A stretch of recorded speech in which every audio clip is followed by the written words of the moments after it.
ಎಲ್ಲರಿಗೂ ನಮಸ್ಕಾರಗಳು. ಸರ್ಕಾರಿ ಹಿರಿಯ ಪ್ರಾಥಮಿಕ ಶಾಲೆ ಶಾಳಗುಪ್ಪಿ. ಇಂದು ನಮ್ಮ ಶಾಲೆಯಲ್ಲಿ 5ನೇ ತರಗತಿಯ ವಿದ್ಯಾರ್ಥಿಗಳು ಅಂಕಿಗಳ ಮಹಾರಾಜ ಎಂಬ ನಾಟಕವನ್ನು ಪ್ರಸ್ತುತಪಡಿಸುತ್ತಿದ್ದಾರೆ.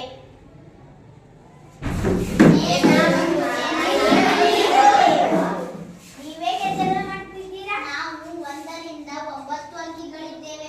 ಇದರಲ್ಲಿ ಅಂಕಿಗಳ ಮಹಾರಾಜರು ಯಾರು ಎಂಬ ಗೊತ್ತಿಲ್ಲ, ಅದಕ್ಕೆ ನಾವು ಜಗಳ ಆಡುತ್ತಿದ್ದೇವೆ. ಓ ಹೌದಾ? ಹಾಗಾದರೆ ನೀವು ಎಲ್ಲರೂ ನಿಮ್ಮ ನಿಮ್ಮ ವಿಶೇಷತೆಗಳನ್ನು ಹೇಳಿ. ನಾವು ನಿಮ್ಮಲ್ಲಿ ಅಂಕಿಗಳ ಮಹಾರಾಜ ಯಾರೆಂದು ಹೇಳುತ್ತೇವೆ. ಹೋ, ನಾನು ಒಂದು. ಎಲ್ಲಾ ಮನುಷ್ಯರಿಗೆ ಇರುವ ಮೂಗು ಒಂದು, ಬಾಯಿ ಒಂದು, ತಲೆ ಒಂದು, ಹೃದಯ ಒಂದು. ಸಾಮಾನ್ಯವಾಗಿ ಎಲ್ಲಾ ಪ್ರಾಣಿಗಳಿಗೆ ಇರುವ ಬಾಲ ಒಂದು. ಆನೆಯ ಸೊಂಡಿಲು ಒಂದೇ. ರಾತ್ರಿನೂ ಒಮ್ಮೆ, ಹಗಲು ಒಮ್ಮೆ, ಸೂರ್ಯನೂ ಒಬ್ಬ, ಚಂದ್ರನೂ ಒಬ್ಬ. ಆದ್ದರಿಂದ ಈ ಸಿಂಹಾಸನದ ಮೇಲೆ ಕೂರುವ ಅಧಿಕಾರ ನನಗೆ ಮಾತ್ರ ಇದೆ.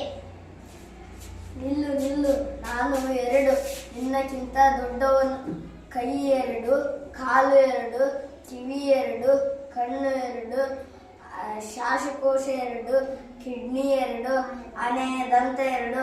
ಆದ್ದರಿಂದ ಈ ಸಿಂಹಾಸನ ಮೇಲೆ ಕೂರುವ ಅಧಿಕಾರ ನನಗೆ ಮಾತ್ರ. ಓ ನಿಲ್ಲು ನಿಲ್ಲು, ನಾನು 3, ನಿನಗಿಂತ ದೊಡ್ಡವನು.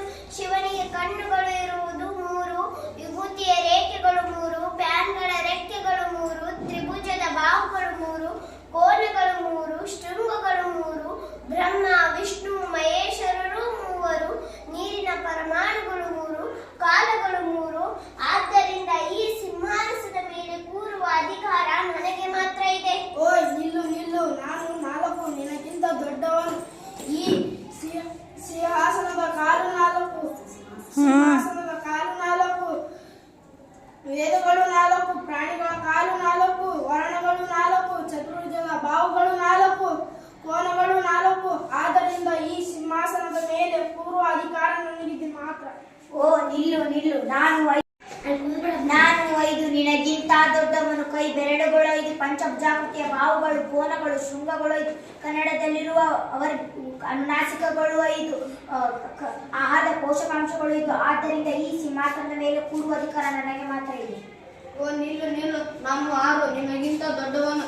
ಕೃತಿಗಳು 6, ಕೋನಗಳ ವಿಧಗಳು 6, ಕನ್ನಡದ ರಸಸ್ವರ 6, ಷಡ್ಭುಜಾಕೃತಿ ಬಾಹುಗಳು, ಶೃಂಗಗಳು, ಕೋನಗಳು 6. ಆದ್ದರಿಂದ ಈ ಸಿಂಹಾಸನದ ಮೇಲೆ ಕೂರುವ ಅಧಿಕಾರ ನನಗೆ ಮಾತ್ರ ಇದೆ.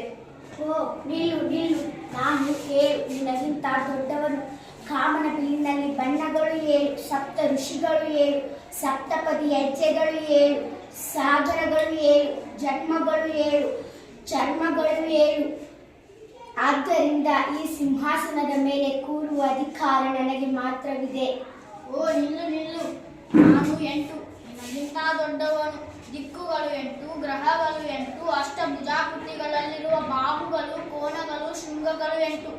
ಆದ್ದರಿಂದ ಈ ಸಿಂಹಾಸನದ ಮೇಲೆ ಕೂರುವ ಅಧಿಕಾರ ನನಗೆ ಮಾತ್ರ ಇದೆ.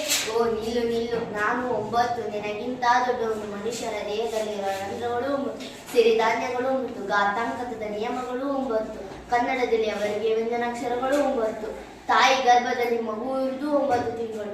ಆದ್ದರಿಂದ ಈ ಸಿಂಹಾಸನದ ಮೇಲೆ ಕೂರುವ ಅಧಿಕಾರ ನನಗೆ ಮಾತ್ರ. ನಿಲ್ಲು ನಿಲ್ಲು, ನಾನು 0, ನಿಮ್ಮೆಲ್ಲರಿಗಿಂತ ದೊಡ್ಡವನು.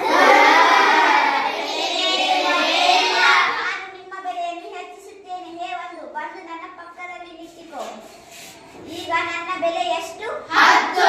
ನಾನು ನಿಮ್ಮ ಬೆಲೆಯನ್ನು ಹೆಚ್ಚಿಸಿದ್ದೇನೆ. ಆದ್ದರಿಂದ ಈ ಸಿಂಹಾಸನದ ಮೇಲೆ ಕೂರುವ ಅಧಿಕಾರ ನನಗೆ ಮಾತ್ರ ಇದೆ. ನೋಡಿ, ನೀವೆಲ್ಲ ಜಗಳ ಆಡುವುದನ್ನು ನಾನು ಕೇಳಿಸಿಕೊಂಡೆ.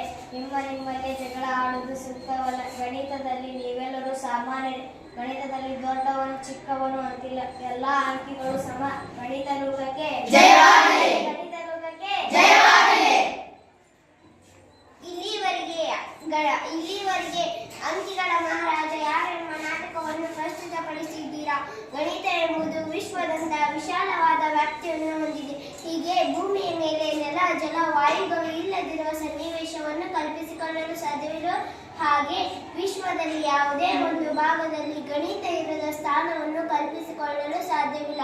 ಅಂದರೆ ಗಣಿತ ಒಂದು ವಿಶ್ವವ್ಯಾಪ್ತಿ. ಗಣಿತವು ವಿಶ್ವದೊಂದಿಗೆ ಹುಟ್ಟಿ ಮಾನವನ ವಿಕಾಸದೊಂದಿಗೆ ವಿಕಾಸ ಹೊಂದುತ್ತಲೇ ಬಂದಿದೆ. ನಾವು ದಿನನಿತ್ಯ ಜೀವನದಲ್ಲಿ ಗಣಿತ ಬಳಸುತ್ತೇವೆ. ನಮ್ಮ ದಿನನಿತ್ಯ ಜೀವನವು ಪ್ರಾರಂಭವಾಗುವುದು ಗಣಿತದೊಂದಿಗೆ. ಓದು ಬರಹ ಬರದಿದ್ದರೂ ಜೀವನ ನಡೆಸಬಹುದು. ಆದರೆ ಗಣಿತದ ಜ್ಞಾನ ಇಲ್ಲದಿದ್ದರೆ ಜೀವನ ನಡೆಸುವುದು ಕಷ್ಟ ಸಾಧ್ಯ. ವ್ಯಾಪಾರ, ದಿನಕೂಲಿ, ಉದ್ದಿಮೆ, ಬೋಧನೆ, ಕಲಿಕೆ ಇವುಗಳಲ್ಲಿ ಗಣಿತವು ಬೇಕೇ ಬೇಕು.